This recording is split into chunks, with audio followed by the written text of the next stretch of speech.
Hi guys, I'd like to give a shout out to Animation Rewind, Liz Page, Sarah Johnson, and Julie Jodell Peters for pledging to my Patreon. If you guys would like to support my channel, you can consider pledging there now as well. By giving a monthly donation of $1, you can help create more fantastic products like this. Every little bit counts and helps bring more high quality content for you to enjoy.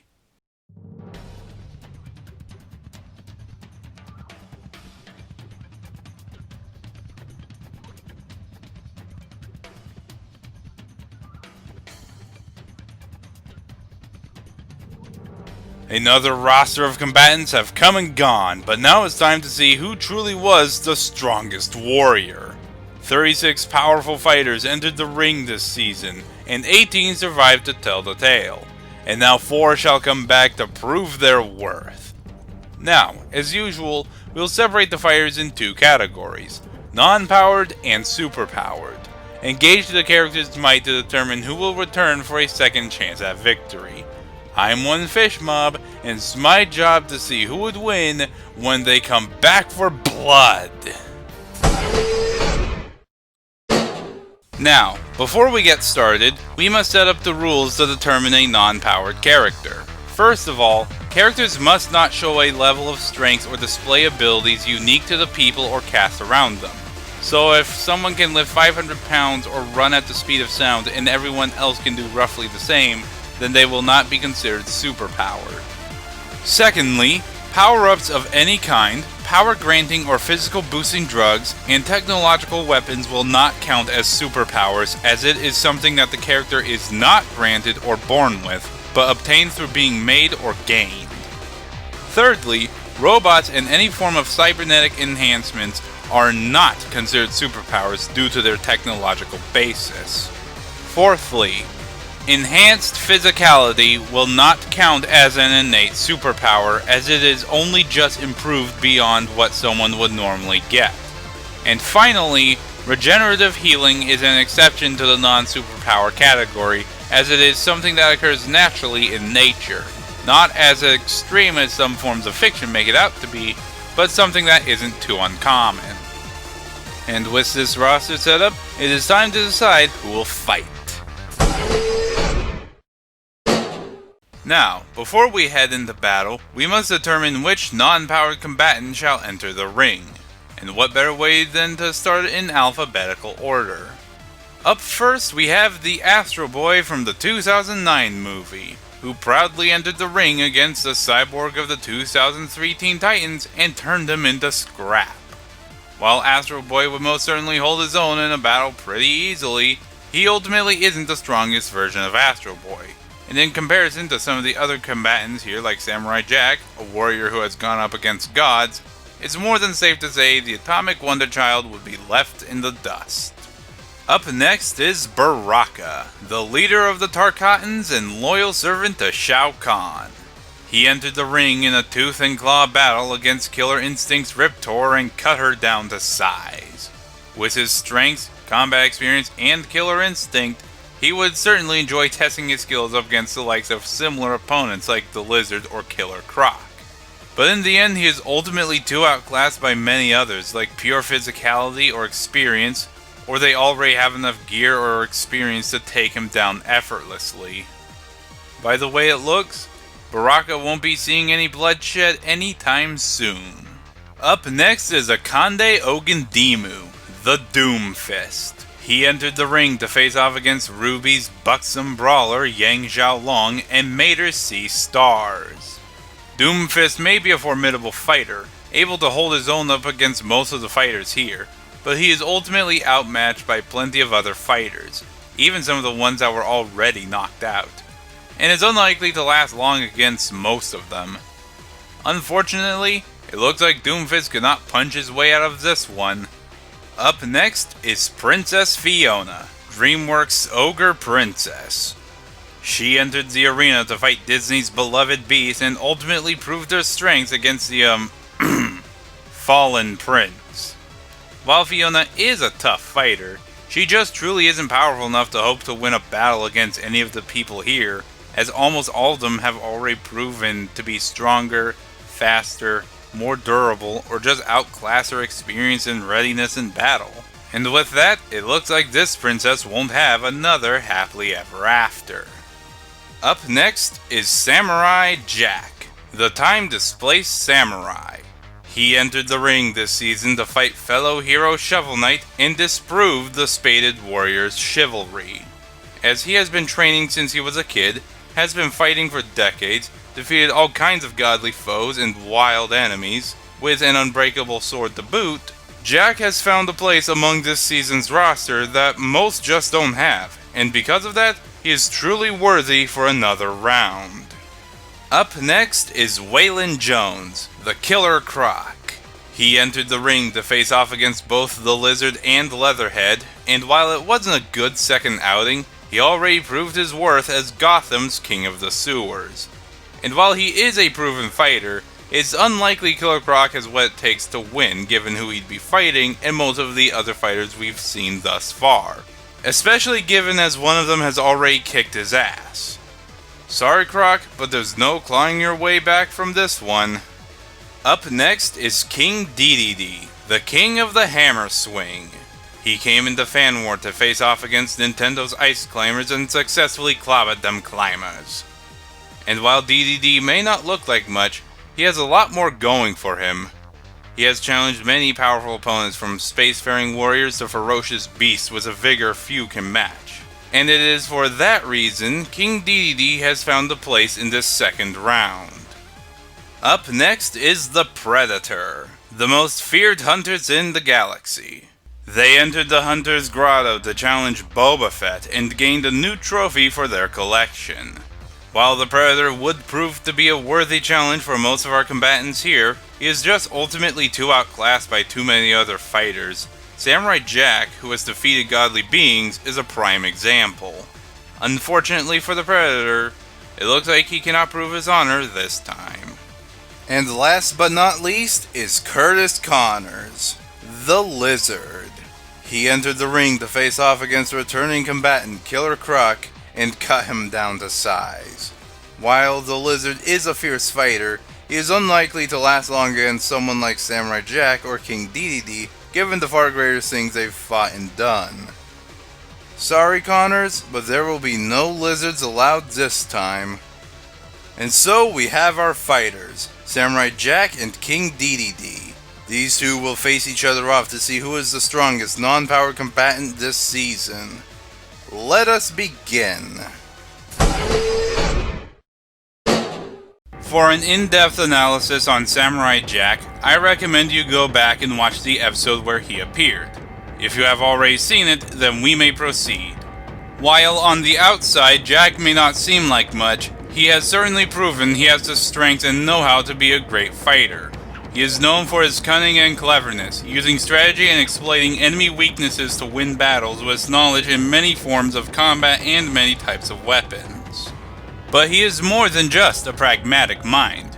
He is strong enough to defeat far larger opponents and damage metal, can jump hundreds of feet in the air, is fast enough to react to gunfire and beams of sunlight, and can fight for days and survive atmospheric re-entry.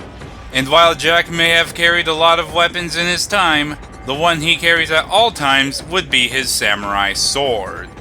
Forged by 3 gods from 3 completely different religions, this blade is completely indestructible, able to cut through adamantium and most other material with ease, and has a particular effectiveness against evil beings.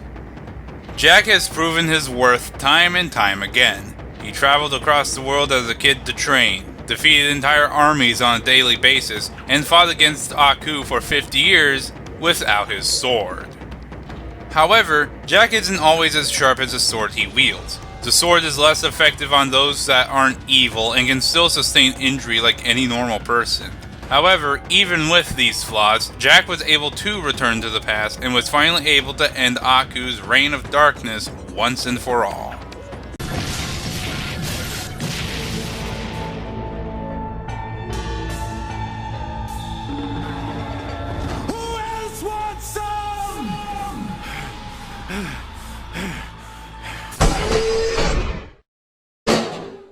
For an in-depth analysis on King Dedede, I recommend you go back and watch the episode where he appeared. If you have already seen it, then we may proceed. On first glance, King Dedede would certainly be an intimidating force to fight. And that fear that you would have is definitely warranted. He can suck in enemies like Kirby and spit them back out at incredible speeds, or he can keep the air inside of him for limited flight. He can create shockwaves by performing ground pound and shoot electricity out of his hands. But Dedede isn't just all attack, he is a very imposing force both physically and mentally. He can smash large walls and boulders with ease, and was once stated to be able to level entire buildings. He is tough enough to survive countless explosions, and is fast enough to keep up with the light speed warp star that Kirby uses. He is also pretty intelligent, creating his own weapons to help him in battle, from bombs to robots. Speaking of weapons, his main go-to tool is his trusty hammer, a giant hunk of wood capable of breaking stone and rock with enough strength to shake the earth around him. It can be thrown like a boomerang and fire various types of energy projectiles. And if that wasn't enough, it also has a jet engine built into it to hit enemies even harder. But if he needs a physical boost, King Dedede can don his mask. It may seem like a normal piece of protective face wear, but it grants him an endurance boost and allows him to spin his hammer fast enough to light it on fire. But this is not the only upgrade he has with his mask. His mecha hammer is not only larger than most normal hammers, it can send off electric shocks, shoot fire, and fire off rockets. But Dedede needs no fancy tools to clobber that there Kirby. He stole all the stars in the sky twice, defeated both a Dark Mirror version of himself and Meta Knight, and is said to be strong enough to level entire buildings with a single swing of his hammer. But Dedede is far from a perfect ruler, let alone a perfect fighter. His selfish and lazy demeanor usually puts him at a disadvantage, and is usually a slow and clumsy fighter. But regardless of that, to get in the way of this bird leaves you with only two choices: hail to the King of Swing, or get clobbered with the rest. King Dedede wins! Alright, the combatants are set. This battle shall have no prep time, no outside help, or home field advantage. Let the battle begin.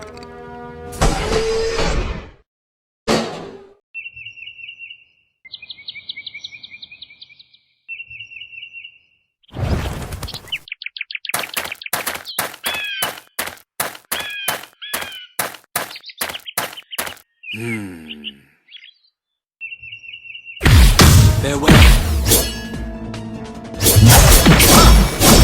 Yous cannot win.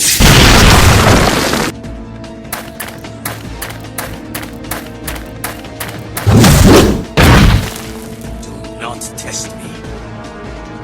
We meet again. Fight!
Fatality. You don't see that in Nintendo games. Anyways, why did Jack win? Well, both were surprisingly equal in strength, having proven to hold their own against planetary and god-tier foes several times over. However, Jack ultimately held a few more advantages over Dedede. Dedede may hold impressive speed during flight, but on the ground he was ultimately just a slow and cumbersome fighter, while Jack, who's anything but, has consistently shown better feats of speed far more often. Dedede's large size may make him a more durable fighter than Jack, but Jack could easily exploit Dedede's bulky stature and cumbersome nature to his own advantage. While Dedede's limited flight may be useful to some extent, Jack's jumping skills have shown to be far more reliable long term. And while King Dedede has more destructive potential in all of his attacks, Jack already faces off against all kinds of monsters, aliens, machines, spirits, godly entities, and other powerful creatures on at least a weekly basis. However, when it came to their weapons, that's where Jack took the cake. Dedede's hammer may have held a better striking force, and the mecha hammer may have been more versatile, but most of what both these hammers could do would have very little effect on Jack given what he's already survived. And while Jack's sword is smaller and not as versatile, it was not only indestructible, but has shown time and time again to have the potential of effortlessly cutting through Dedede's hammers. And whereas if Jack was separated from his sword, he'd still know how to fight with his bare hands or use a makeshift weapon, while nothing suggests Dedede would be able to do the same without his hammer. In the end, Dedede's best hopes of standing a chance against Jack was his mask.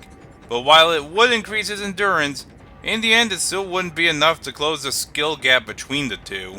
In the end, Jack was just more skilled, more prepared to face an opponent like Dedede, and just had more ways of ending the fight than his opponent did. In the end, I guess you could say Dedede just couldn't cut it.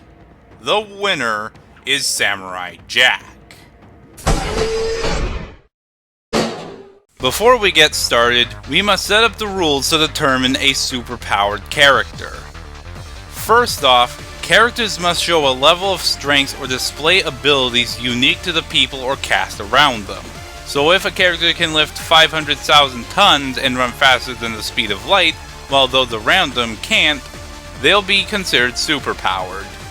Secondly, magic that can be conducted without the aid of a wand or similar device will be considered a superpower. Thirdly, any non-temporary ability, regardless of how they got them, count as superpowers. And lastly, any form of superhuman physicality will count as a superpower, as it is a physicality no other could hope to reach.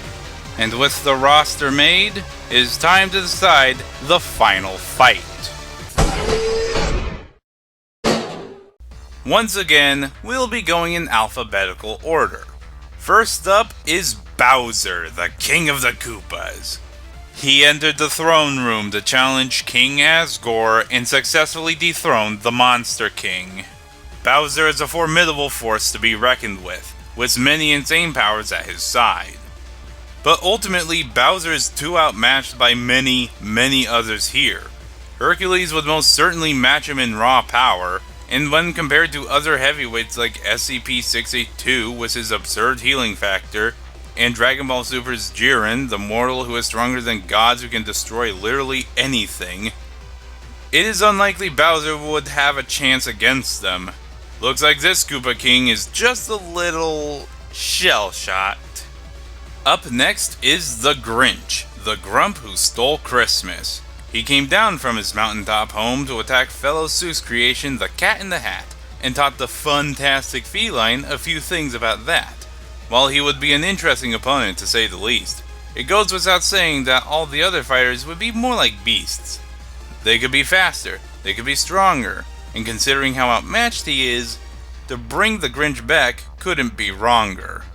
And before I butcher more of the human language with my rhyming, to sum it up, the Grinch is statistically the weakest one here. There are those who are stronger, who are faster, or can even do what the Grinch can already do hundreds, thousands, if not millions of times better. In the end, it looks like for the Grinch, this battle just wasn't a cinch. Up next is Hercules, the hero of Olympus. Disney's demigod of strength entered the ring to face off against the Prince of Thieves, Aladdin, and proved that no amount of wishing could ever help him win. Hercules is certainly a formidable foe for most to fight, having faced gods and monsters alike. However, in this roster, the demigod of strength is actually one of the weaker ones here.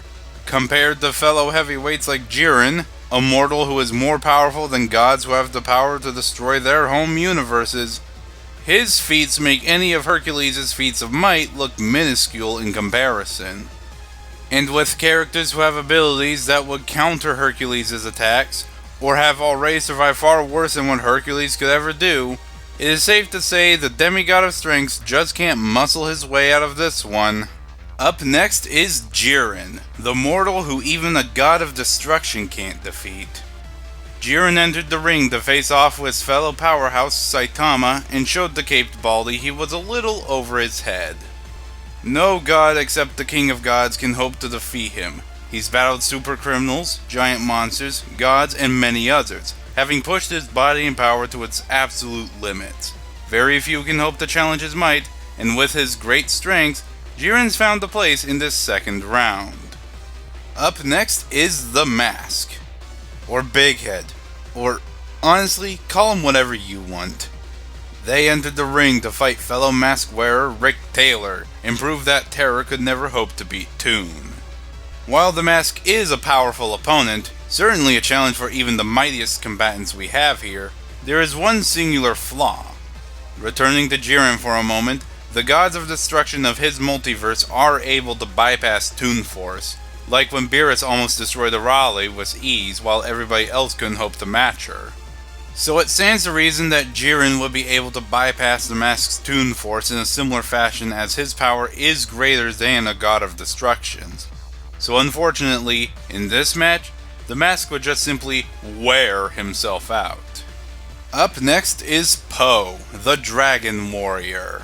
He entered the battlefield to face off against fellow Chinese hero Fa Mulan and proved that she couldn't hold a finger to the Kung Fu Panda. Po is a formidable fighter, having defeated fellow Kung Fu masters, bandits, demons, and spirit warriors. Po may be a truly worthy fighter, but much like the Grinch, there are ultimately far too many combatants here that ultimately outclass Po in a lot of categories. Faster, stronger, more durable, and some have abilities that make this fight an extremely short match. In the end, there's just no secret ingredient as to why Po's journey doesn't continue here. Up next is Sonic.exe, the bastion of sadism. This video game demon was summoned in to fight fellow Hellbeast Red and prove that size truly doesn't matter. Sonic.exe can handle pretty much anyone in this roster, but the key word is almost anyone. SCP-682 would be more than capable of adapting to and regenerating from Sonic.exe's attacks, and while Sonic.exe may be a god with control over his video game world, any control that he has could be easily countered by SCP-682, who has countered plot manipulation in the past. And as such, it's safe to say that if he can do stuff like that before, then something similar could happen in a possessed video game. So it looks like this blood-loving hedgehog's time isn't now. Up next is the original Sonic the Hedgehog, the fastest thing alive. He entered the ring to battle Crash Bandicoot and left the marsupial in the dust. Sonic has faced many impossible odds and could certainly stand his own against a lot of the combatants here. However, against absurdly powerful opponents like Jiren, Sonic is unlikely to last long as they not only match, if not outclass, his speed, but greatly outclasses Sonic in raw strength and power. Even with the Chaos Emeralds empowering him, Sonic may stand his ground for a little while, but in the end a temporary power boost is not going to close the sheer gap between these two fighters. In the end, it looks like Sonic just couldn't keep up. And it looks like we have our second fighter, SCP-682, the hard-to-destroy reptile. He entered the arena last episode to face off against the fallen child, Kara Dreamer, and truly taught them the true meaning of violence. With powerful regeneration, absurd adaptability, and other powers that make this 3-time fan war heavyweight a persistent fighter, he has found a place in this Back for Blood.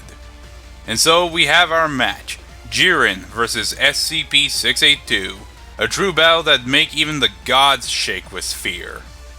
Let us see who will claim the title of strongest superpowered combatant. For an in-depth analysis on Jiren, I recommend you go back and watch the episode where he appeared. If you have already seen it, then we may proceed. Jiren at first may seem basic, but this is what makes him so dangerous. Boasting a serious and stoic attitude, Jiren is a firm believer that strength is justice, devoting most of his time to becoming stronger in order to protect all those who are too weak to protect themselves, never doing anything for a selfish reason. And through his arduous training, Jiren was able to reach the pinnacle of peak mortal power. He can take devastating blows as if they were nothing, if not just simply ignore them altogether. He can travel at speeds faster than light, moving so quickly it's as if he teleports, and can counter people who manipulate time with his speed alone. He can also block barrages of attacks with ease, create shockwaves by lightly thrusting his fist, and break out of cages made of time with nothing but brute force, confirming his strength is not only greater than a god of destructions, who can destroy an entire universe, but his strength completely transcends time. But Jiren is more than just brute force. Ever since a young age, he's trained for the sole purpose of combat, able to keep up with and defeat master martial artists. But Jiren's true destructive power is displayed through his ki, a natural life force that flows through all living things that Jiren can use in battle by granting him an even greater power boost, or for all kinds of projectile attacks. With ki, he can fly, fire simple blasts, charge up his punches, create force fields, attack with his mere glare, or even create what are essentially ticking time bombs. But when he needs an extra power boost, Jiren can enter his Limit Breaker state. With all of his hidden power awakened, in this state, Jiren was capable of going toe-to-toe with Goku in his Ultra Instinct state. A state in which all movements are done subconsciously and instantaneously. Jiren packs a lot of impressive power, and with that power he has achieved many great feats in his lifetime. He is one of the most powerful things in his multiverse, took down powerful warriors in a single shot, and even shook the world of Void, a realm of infinite size, with his ki alone. Holy crap is this guy powerful. But don't let this blind you. He is only one of, not the most powerful being in his multiverse. Even though it's difficult, it is possible to overwhelm Jiren's immense power. But given what Jiren has already accomplished, do you really think that'd be much of a problem? Fine, bear witness to my power. For an in-depth analysis on SCP-682, I recommend you go back and watch the episodes where he appeared. If you have already seen them, then we may proceed. With origins unknown, the only thing that is known about SCP-682 is that he is smart enough to speak in many different languages, and that he has a hatred for all life and a strong desire to wipe it out. And he certainly has the means to do so. He can mow down swarms of armed guards and smash through large structures with ease, is resistant to explosions, supernatural forces, and other usually deadly things on a regular basis, and can move around 45 to 70 miles per hour, react to bullets, missiles, and tank fire, and keep up with other fast SCPs. But SCP-682's most recognizable ability is his healing factor. Working at an almost instantaneous rate, SCP-682 can heal from wounds that normally be fatal to most other creatures.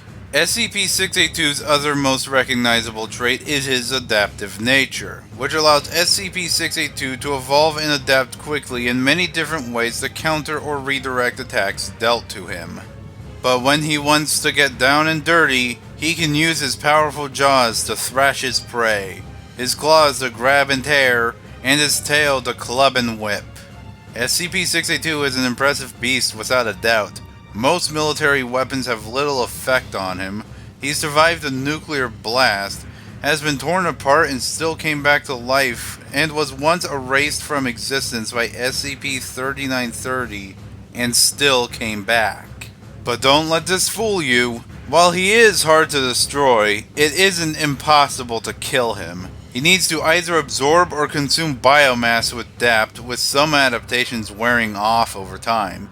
His healing factor can be overpowered, is always in a fit of omnicidal rage, and his overall power can be inconsistent. But in the end, you'd have to be pretty stupid to with this gecko.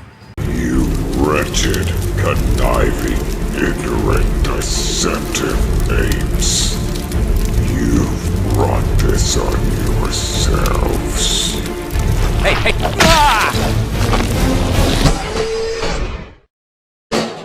Alright, the combatants are set. This battle shall have no prep time, no outside help, or home field advantage. Let the battle begin.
Fatality. At long last, the hard-to-destroy reptile has finally been terminated.